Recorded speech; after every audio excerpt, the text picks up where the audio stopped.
What's the buzz? This is Zeta Beetle, and welcome back to Setting the Stage. This is the season premiere of the third season, and we're going to be kicking this one off with a little bit of a bang. So I have no armor and nowhere near as many levels as I had. Well, there's a good explanation for both. The trip from the end, and in fact Insectopia as a whole, was actually rather uneventful. After having gotten some of the loose experience from the Ender Dragon fight, I pretty much just dug under the Ender Dragon egg after having booped it off of its bedrock pedestal, then mined under it after having placed a torch so that I can actually pick it up.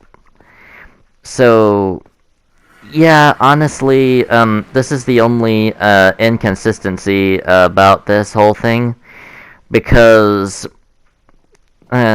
truth be told, this should have been my first experience having fought it. Anywho, I go ahead and set the difficulty to peaceful so that I can have the uneventful trip home that I told you about. The Even though I have pretty good armor and a great diamond sword, the main reason why I set it into peaceful mode is A, I am a terrible fighter, and B, there are loads of sheer drops in the path to and from Insectopia. So, truth be told, I did not want to face off against mobs and those sheer drops at the same time. Even though I still fall into a hole or two during the transit back home.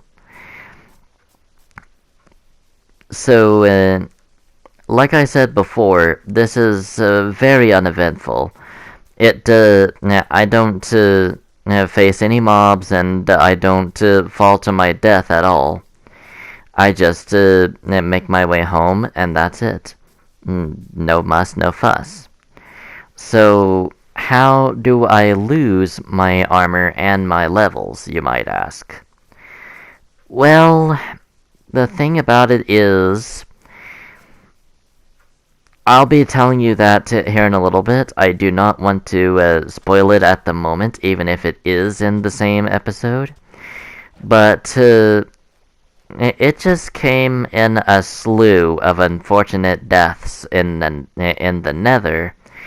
Trying to prepare for another big project. So, another thing that I could announce while we're waiting for the inevitable death that I'm actually going to show off is there's going to be a day added to the runtime of the Setting the Stage series. Instead of simply being uploaded on Mondays and Wednesdays, the day that's going to be added due to the upcoming Easter special event is, well, Sunday. Yeah, literally Sunday is when I'm going to be putting on the Setting the Stage series, at least 1/3 of the episodes. Like that's the whole thing. And another announcement is in the format of an apology. More specifically of how long it took to actually get the season premiere out. And the reason for that is it was storming Monday, and due to Minecraft forcing you to autosave and basically save every minute thing you do. When the power goes out, I learned this the hard way in the early days of setting up my SMP. It corrupts the world, and I end up having to delete it, and that's pretty much all the progress in that world lost. So from that day on, I have committed to making backup saves for each world that I deem valuable. Like this world, the SMP itself, the even creative versions of the world I have made backups of, simply due to the fact that those creative versions are going to be the one of the supplementary series, like the Galactic Swarm Squad, Fortnite Score War, and the newest entry that I'm going to have to add this time around, Trolland Chronicles, which is of course hosted by my clone, Jester. So, honestly speaking, I do agree with Jester. That was a perfect opportunity to premiere the Trolling Chronicles, because trolling is one of the many things that you can do during April Fool's Day, which is when his episode came out alongside my TGIF April Fools. And I'm just wondering how you guys actually found that, how you enjoyed the episode, because I know a good number of you watched it, not nearly as much as as how many watched my Steel Lasso short that I took up at Frontier City. But still, a pretty good number, all things considered. And I do know that my end special, my season finale for season 2, even netted me a brand new subscriber. I'm at 21 so far.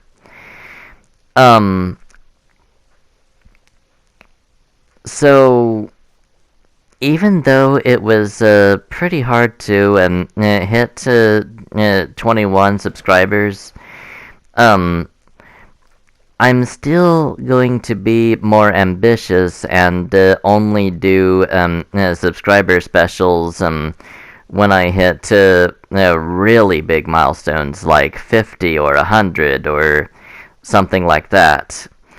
And I've heard when I was doing practice DVDs that if you are to say that you're so close to a certain number, some people will unsubscribe from your channel just out of spite, which I think is really cruel, because honestly speaking, the YouTubers that say that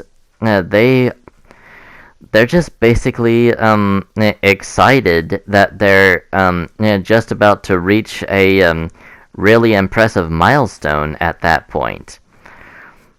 But just a word of caution to those of you who are working on YouTube channels of your own. If you say that you're close to a certain number, you might want to think it over, or you might be faced with some repercussions that you did not expect and will not enjoy. Because, let me just tell you something. That guy, my friend, he said that he was that close one day, and that they unsubscribed from him. So just be careful what you say and how you say it.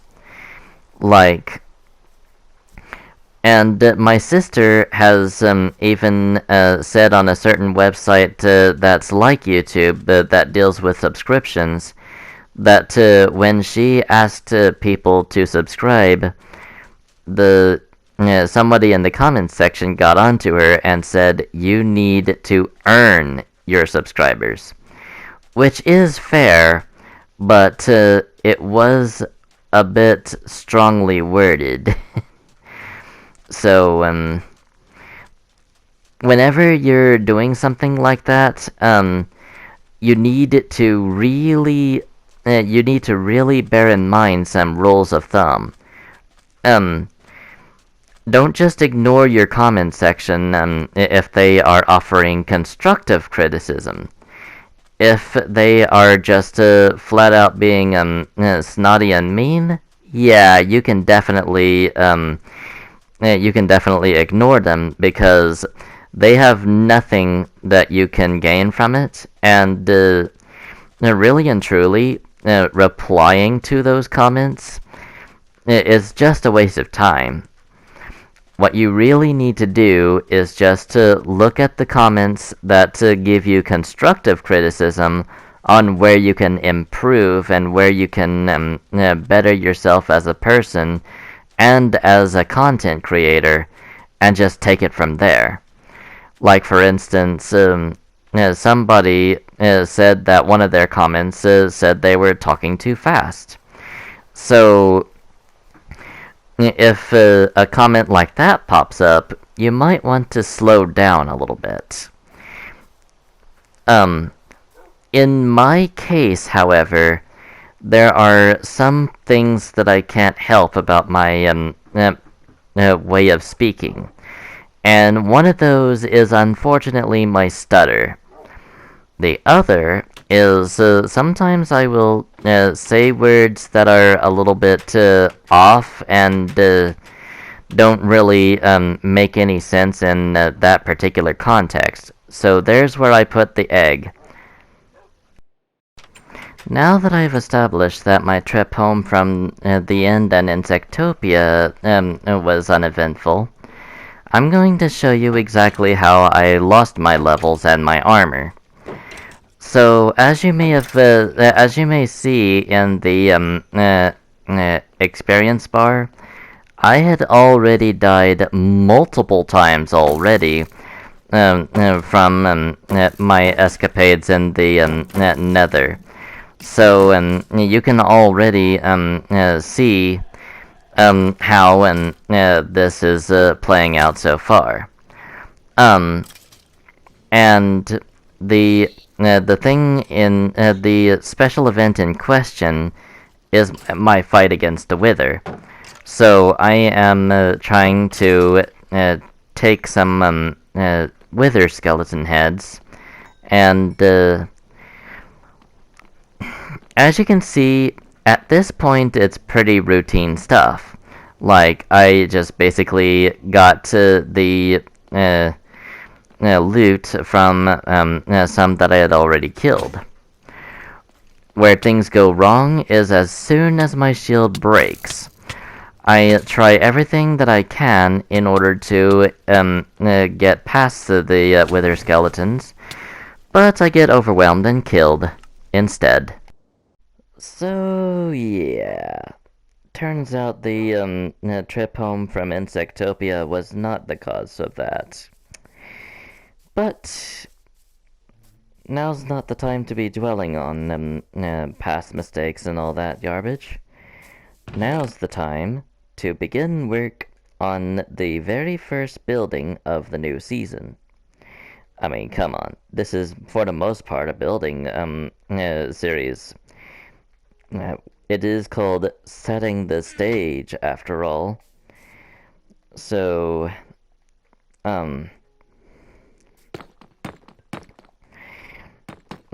today's building is going to be the Spider Eye Winery, or as it is now known, the Spider Eye Pharmacy. So, let me just break down what that entails. So, the Spider Eye Pharmacy is basically a brewing shop. And it used to be called a winery because, well, what do you do to make wine? You brew. You brew fermented grapes, and that's another thing that really factors into it. The building is in the shape of one of the most crucial potion-making ingredients to being able to make a thriving village. And that happens to be a weakness potion. That, combined with a spider eye, will cure a zombie villager, and should you have a bed nearby and a workshop, worksite block, as of the village and pillage update, you'll be able to, for the most part, choose what job they get from it, just as long as that is the only villager and only job site block there. And should you trade with the said villager, that will lock up their trades for good. So if you manage to net yourself a mending librarian, you should take that opportunity and run with it. Because mending is the enchantment to get if you want your tools to last forever. Trust me, you'll want it. Because nothing is more annoying than breaking tools. I guarantee you that. So, here we go. We've got the last bit of this part of the winery. And I'm gonna say that this part goes down here like this. And the external part of the winery is already done. What in the world? How is that for quick jobs? Now we just gotta go on ahead and take care of the inside of the winery, including the lighting so that you guys can see. All right, so stop that in there. Now, there is one piece that I need to take out. Specifically, this piece right here. And the reason for that will be more apparent as we go along. But for right now, I'm just gonna kind of leave you in the dark about this one. So, I'll put some torches here and here. Do that there. Then I will do that there, this here, and this here. So now we can actually see what we're doing, and you guys can see what I'm doing now when it comes to building this building, just if you want to build it for yourself. I mean, there's nothing really to it. It's just a round building with a oak plank floor and oak plank desk for the reception. what you really should bear in mind is that segment right over there. I'll be getting into more details on that here in a little bit. Um, I honestly should have prepared for it, but I didn't really. I just went straight on with a long haul project that I was telling you about earlier. With the wither skeletons and how I'm going to get the 3 heads in order to build the wither. By the way, that fight, I am planning for it to be a special event pretty soon. And should I get enough heads by the time that event rolls around, then I'll go on ahead and do it and see how you guys like it.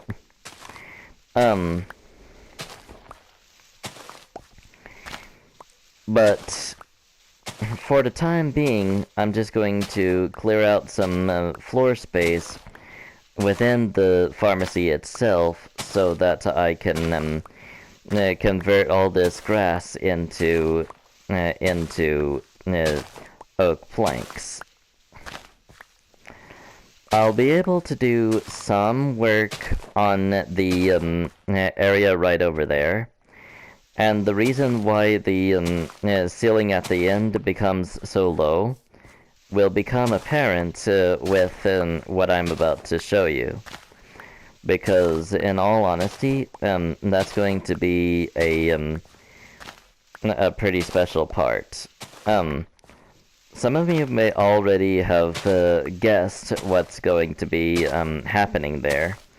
But I'm going to keep you in the dark as to whether or not you're right or you're wrong. Just to build up dramatic tension. Just to keep you in suspense, because suspense is one of the best techniques to enthrall a crowd. Like, what do you do? What do you get from a good horror movie? Suspense. What do you get from any Flash episode on the CW? Suspense. At least when it comes to the identity of the main villain themselves of that particular season. Sometimes the identity is immediately shown, but other times, they keep it pretty well hidden until either the mid-season finale or in the Flash's 3rd season's case, just about to the season finale itself. Like, Barry Allen never made the connection who was under Savitar's mask until the season finale. So, yeah, it's kind of a weird situation going on there. So, the big thing here is that suspense is a pretty good way to sell your audience on what you're trying to sell them. Like, when it comes to horror movies or superhero movies and shows and all other sorts of stuff, really. So I've got one oak door left, but to be honest with you, that is going to be put in later as the whole thing is, you know what? I have a lot of spare wood. I could just make them into stairs right now, all things considered. And I have made a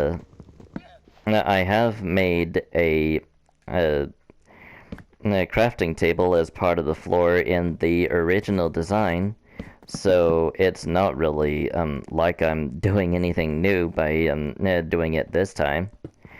So I've got this cauldron put over here now, and this chest I can get rid of it because all of its contents is pretty much emptied. So I'm gonna put this right here and get this like this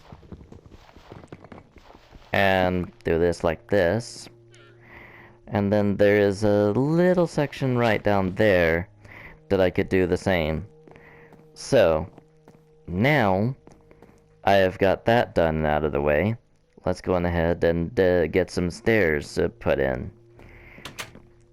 And that just so happens to be right here. Oh, wrong block. Right place, wrong block. Alright, and then I can just do this. And then this. Okay. Ugh. Okay. Clearly I did the descent wrong. So it's actually supposed to be deeper than I made it to just then. So the dirt that I took out of there, I need to place back.